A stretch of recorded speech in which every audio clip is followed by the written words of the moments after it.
મોગરાના ફૂલ શ્રી મોગરાના ફૂલ શ્રીજીને વાલા ગાવીએ ઘરે ભક્તો છે બધાએ. લક્ષ્મી વાડી શ્રીજીની રૂડી રળિયામણી, લક્ષ્મી વાડી શ્રીજીની રૂડી રળિયામણી. પુષ્પો લેવાને હું તો પ્રેમેથી ચાલી, પુષ્પો લેવાને હું તો પ્રેમેથી ચાલી. ખીલ્યા ખીલ્યા રે ત્યાં તો મન ગમતા ફૂલ, ખીલ્યા ખીલ્યા રે ત્યાં તો મન ગમતા ફૂલ. શ્રીજીને પ્યારા બહુ મોગરાના ફૂલ, મોગરાના ફૂલ સખી મોગરાના ફૂલ શ્રીજીને વાલા બહુ મોગરાના ફૂલ, મોગરાના ફૂલ સખી મોગરાના ફૂલ શ્રીજીને વાલા બહુ મોગરાના. એટલે ભગવાન કહે છે ખાલી મારવા માટે એ જ જરૂરી નથી, કોઈને હત્યા કરી નાખો, બ્રાહ્મણને શિખામદ કાપી નાખો એની હત્યા બરોબર છે. દ્રવિણાદાનમ દક્ષિણા વિના કર્મ કરાવો એ બ્રહ્મ હત્યાનું પાપ છે. ઊભા હોય બેઠા હોય નથી ઊભા કરી અને એનું અપમાન કરો એ પાપ, એનું હત્યા છે. મરણ કાંઈ કોઈ ખાલી ઝાપટ ન હોય, મરણ કાંઈ તલવારના ઘા ન હોય, પણ કોકના ફળિયામાં પગ મૂકો ને આવો ન કે સમજવાનું ગુજરી જ ગયા આપણે તરત. કોકની ઘરે જાવ એમ કે આવો એટલું ન સાંભળવા મળે સમજવાનું મરી ગયા આપણે. દૂધનું પાણીનું ન પૂછે એટલે સમજવાનું કે ગયા કામથી આપણે આપણું બધું પૂરું થઈ ગયું. શાસ્ત્ર કહે અપમાન છે ને એ મૃત્યુ કરતા પણ ભયંકર દંડ છે. હા, તલવારના ઘા રૂજાઈ જાય, બીજું ત્રીજું હથિયાર વાગ્યું હોય એના ઘા રૂજાઈ જાય, પણ જેને જીભથી ઘા લાગ્યા હોય, જેને વેણ કવેણના ઘા લાગ્યા હોય, વેણ અને કવેણના ઘાથી જ સમાજની અંદર આ બધા. એટલા માટે તો માણસો આત્મહત્યા કરતા, એટલા માટે તો. અને પછી ચિંતા નહીં કરવાની. ફરી એક વખત સાવધાન. સમાજ વખાણ કરે ત્યારે ફૂલાવવાની જરૂર નથી, અને ક્યારેક નિંદા કરે ત્યારે હતાશ થવાની જરૂર નથી. દુનિયા તો કેવી છે કીધું એણે એક ફોટો ફ્રેમ રાખી છે, એમાં તમે આવતા હોય તો હારા, એમાં તમે ન આવો તો તમે નબળા. આપણું શું આવે? હા, અમારા અમરેલીમાં મૂળદાસ બાપુને હા ગધેડા ઉપર બેસાડ્યા. હા, ગધેડા ઉપર બેસાડ્યા એટલું નહીં, અમરેલીથી લઈને નાવલી મૂકી ગયા, કુંડલા મૂકી ગયા ઠેઠ. અત્યારે મૂળદાસ બાપુની આંગળી તૂટી ગઈ હોય ને તો અમરેલી બંધ રહે. તે દિવસે આજ દેશના આજ સમાજના લોકોએ હા એ વખતના એ કહેવાતા જે પેલા લોકો હતા એણે જ બાપુની હારે આવું બધું કર્યું હતું. વાક હું હતો મૂળદાસ બાપુનો? કાંઈ વાક હતો નહીં.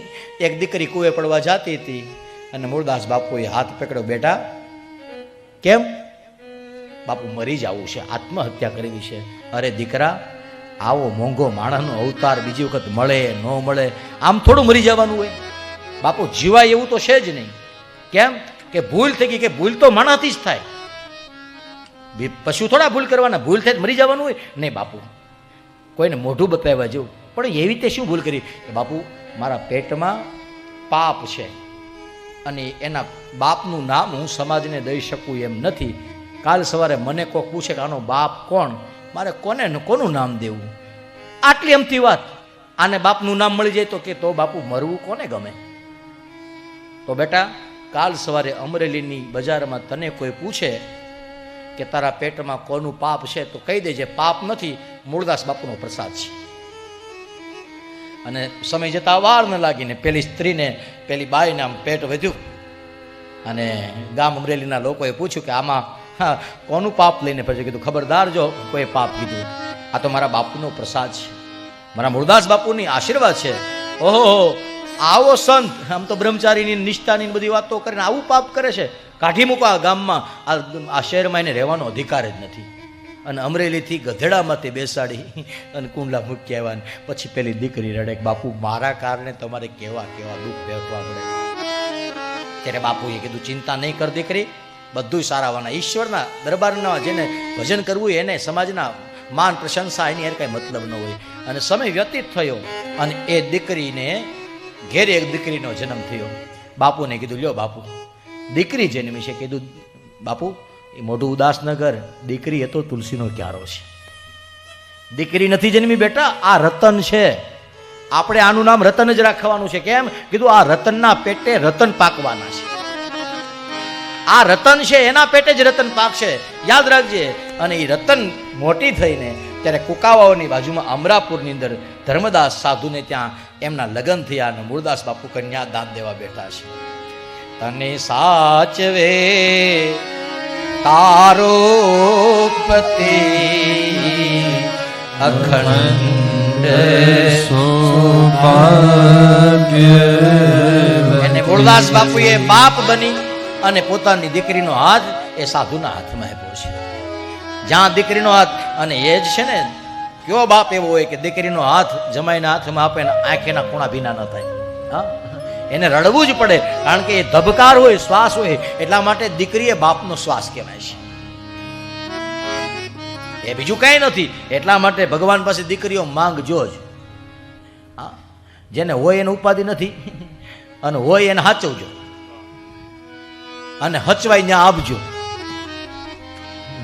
હાચવજો તો ખરા, પણ હચવાઈ ત્યાં પાછી આપજો, કારણ કે એ તો એક અમાનત છે મારા ભગવાન. તને સાચવે તારો પતિ અખંડ સૌભાગ્યવતી. પોતાની દીકરી રતનને વિદાય કરતી વખતે સાહિત્ય જગત કહે કે મૂળદાસ બાપુ રડે. અને મૂળદાસ બાપુએ રડતા રડતા પેલી રતનની માએ કીધું, બાપુ રડો છો શા માટે? તમારી જેવા સાધુ થઈને દીકરીની વિદાય વખતે તો કીધું, મને પહેલેથી એવું ભરોસો કે ભગવાન કાંઈ પણ કરે ને એમાં કંઈક કારણ હોય. ને જ્યારે આ દીકરીનો બાપ બનવાનું સ્વીકાર્યું ત્યારે મને એમ થતું કે હું આનો બાપ શા માટે બન્યો. પણ આજ મને એવું પાક્કું થઈ ગયું કે હું જો બાપ ન બન્યો હોત ને તો મને રડવા કોઈ દિવસ ન મળત, મને રોવા ન મળત. મને આજ ખબર પડી કે દુનિયાનો બાપ શા માટે દીકરીના વિદાય સમયે રડે છે. ભાગ્યશાળી છે એ બાપ જેને દીકરીના વિદાય સમયે રડવા પ્રાપ્ત થાય છે. મૂળદાસ બાપુએ આશીર્વાદ આપ્યા અને પોતાની દીકરીને વિદાય કરી છે.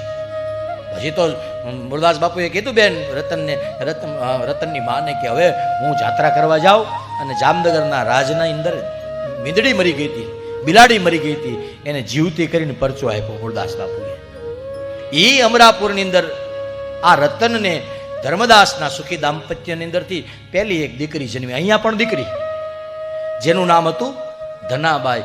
એ મારા ગામ ઓળિયામાં સાસરે હતી. હા, અમારા ઓળિયામાં સાસરે હતી. અને એ ઓળિયામાં સાસરે આવ્યા પછી એમના એક ભાઈ હતા, એમનું નામ હતું મુકુંદ. એને ભગવાન સ્વામિનારાયણ પરમાત્માની દીક્ષા પ્રાપ્ત થઈ અને ભગવાનના સંગથી આચાર્ય મહારાજની સાથે રહેવાની આખી જે પરંપરા હતી રામાનંદ સ્વામીની, એ બધી પરંપરાની અંદર એ મુકુંદમાંથી મુક્તાનંદ સ્વામીનું જે નામાકરણ થયું, એ મુકુંદ બીજું કોઈ નહીં, એ આ ધનાબાઈના ભાઈ એ મુક્તાનંદ સ્વામી. આજે પણ અમારા ગામમાં મુક્તાનંદ સ્વામી આપેલી ગોદડી અમારા ગામમાં રામજી મંદિરના પૂજારીની ઘેરે છે. એટલા માટે મુક્તાનંદ સ્વામી અમારા ઓળિયાવાળાને બધાને મામા થાય. લે, એવા સંબંધો ઊંડા ઊંડા, સારા સંબંધો તો ઘાટા કરી જ લેવાના. હા, એ મુક્તાનંદ સ્વામી. અને આજે જુઓ દુનિયામાં આટલી પરંપરાઓ, આટલા પ્રવાહી ધારાઓ, અલગ અલગ ધારાઓ, પણ બધી હરિમંદિરની આરતી જય સદગુરુ. હા, વાડાઓ અનેક, પણ આરતી તો મુક્તાનંદ કહે મુક્તિ એ ગાય ને ત્યારે જ નીલકંઠ. કારણ કે સંપ્રદાયે કીધું છે ને અવસર કરુણા નિધિ કરુણા બહુ કીધી, બોલે કરુણા બહુ કીધી. મુક્તાનંદ કહે મુક્તિ, મુક્તાનંદ કહે મુક્તિ. સુભગ કરી સિદ્ધિ, જય જય સદગુરુ સ્વામી. એટલા માટે સ્વામિનારાયણ સંપ્રદાયમાં તો એવું કહેવાય છે કે સ્વામિનારાયણ સંપ્રદાયની માં હોય ને તો એ મુક્તાનંદ સ્વામી છે. સંપ્રદાયની માં એ મુક્તાનંદ સ્વામી છે.